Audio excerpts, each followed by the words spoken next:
শ্বশুরবাড়ি থেকে বাবার বাড়ি এসে সার পেলাম না, হঠাৎ করে আবার একটা বিয়ের দাওয়াত পড়ে গেল। এই তো সকাল সকাল চলে যাচ্ছি দাওয়াত খাওয়ার জন্য, সাথে কিন্তু আমার ছেলেও যাচ্ছে। বাবার বাড়ি থেকে আমি আর আমার ছেলেই যাব। আর যেখানে অনুষ্ঠানটা হবে সেখানে আরাপের আব্বু আর আমার শ্বশুর আব্বু রয়েছে। এই তো যাওয়ার পথে কিন্তু আমার ননদদের বাসা পড়ে, সাথে করে কিন্তু আমার ননদের ছেলেকেও নিয়ে যাচ্ছি। কথা বলতে বলতে কিন্তু আমরা কমিউনিটি সেন্টারে চলে আসলাম। আসলে রাজবাড়ির মধ্যে সব থেকে ভালো কমিউনিটি সেন্টার এইটাই। এসে দেখি যে প্রায় সব মানুষই এসে পড়েছে।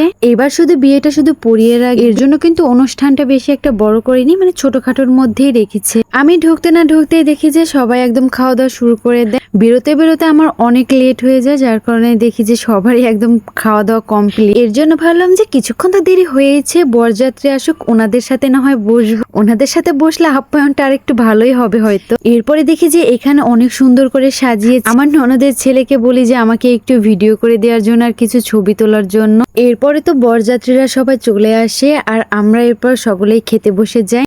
রাজবাড়ির মধ্যে কিন্তু এটাই সব থেকে ভালো কমিউনিটি সেন্টার। পরিবেশনটাও মোটামুটি ঠিক ছিল আর কি। আমার কাছে কিন্তু যতগুলা খাবার দিয়েছে তার মধ্যে কিন্তু সব থেকে বেশি ভেজিটেবল আর হচ্ছে চিকেন কাবাবটা একদম পারফেক্ট মনে হয়েছে। ভাববেন না যে আমি আবার ফুড রিভিউ দিচ্ছি। আমার কাছে সব থেকে এই দুইটা জিনিস ভালো লেগেছে, আমি এই দুইটা এর জন্য আপনাদের মাঝে শেয়ার করি। সাথে কিন্তু আরো অনেক কিছু, যেমন রোস্ট, খাসির মাংস, গরুর মাংস, বোরহানি, মিষ্টি, দই, সবকিছু মিলিয়ে কিন্তু সত্যি পরিবেশনটা একদম পারফেক্ট ছিল। এরপরে তো খাওয়া দাওয়া শেষে আমি কিছুক্ষণ রেস্ট নিয়ে নিই। আচ্ছা, আমার মতো কি আপনারাও যে মনে করেন যে অনুষ্ঠানে অনেক খাবো, কিন্তু যখনই খেতে বসি তখন মনে হয় যে একাই পেট ভরে গেছে, তখন আর খেতে পারি না। এই তো এরপরে কিন্তু দৌড়ে চলে আসি জামাই আর বোর শুভ দৃষ্টি দেখার জন্য। বিয়ের মধ্যে কিন্তু আমার এই জিনিসটা একদম বেশি ভালো লাগে। আর আঙ্কেল দুজনেই কিন্তু প্রচন্ড রকমের লজ্জা পাচ্ছে। ওনাদের বিয়ে দেখে তো আমারও কেন যেন আমার বিয়ের দিনের কথা মনে পড়ে যায়। যদিও আমার বিয়ের সময় আমাদের আগে থেকে চেনা পরিচিত ছিল, আমাদের তো বিয়ের দিনও প্রচন্ড রকমের ঝগড়া হয় আর ওই রাগারাগি অবস্থায় আমাদের বিয়ে হয়েছিল।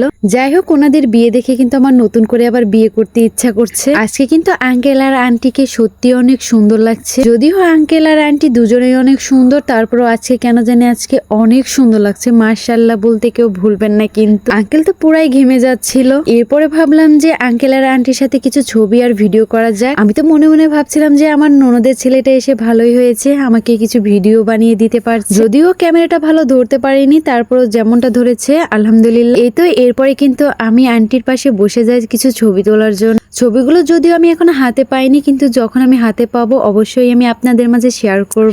এই তো আঙ্কেল আর আন্টির সাথে ছবি তোলা যখন শেষ হয়ে যায়, এরপরে আমার হাজবেন্ড চলে আসে। এরপরে আমরা চারজন একসাথে কিছু ছবি তুলে নেই। এরপরে তো ক্যামেরাম্যান ভাইয়া বলছিল যে এখন তোমাদের দুজনের কাপল কিছু ছবি তুলে দিই। এরপরে আরাপের আব্বু আমার পিছনের দিকে চলে যায় আর আমি ছবি তোলার জন্য কিছু ঢং করতে থাকি। এইসব স্টাইল গুলো কিন্তু ওনারাই আমাকে শিখিয়ে দিচ্ছিল, কারণ আমি মানুষের সামনে একদমই ছবি তুলতে পারি না আর অনেক নার্ভাস হয়ে যাই। তো ছবি তোলার সময় কি যেন বলছিল আমার হাজবেন্ড বড়বড় করে, জানি না কি বলছিল। এরপরে তো আমি হেসে দিয়ে ওর কথা শুনে। এই তো ওইখান থেকে কিছু ছবি তোলার পরে এরপরে জামাইকে নিয়ে আসে সাগরানা খাওয়ানোর জন্য। আর এই বিয়ে বাড়িতে যত রকমের ঝামেলা আছে সব এই সাগরানা খাওয়ানোর সময় কিন্তু হয়। এক পর্যায়ে তো দুই পর্যায়ে একদম কাটাকাটি লেগে যায়। জামাইকে কেন আগে হাত ধুয়ে দেয়নি, এটা নিয়ে তো অনেক মজা করতে থাকে সবাই। ঝামেলা হলেও কিন্তু আসল মজাটা কিন্তু এখানেই হয়। যাই হোক, এক পর্যায়ে বাধ্য হয়ে আঙ্কেলের শালিকারা তার হাতটা ধুয়ে দেয়। প্রথমে তো আপুরা একদমই হাত ধুতে নারাচ্ছিল, পরে আর কি করবে, পরে তো বাধ্য হয়ে ধুয়েই দিতে হলো। আঙ্কেলটা কিন্তু বরাবরই তার শালিকাদের ওই পক্ষে ছিল। আমার তো এই সাগরানা খাওয়ানো দেখে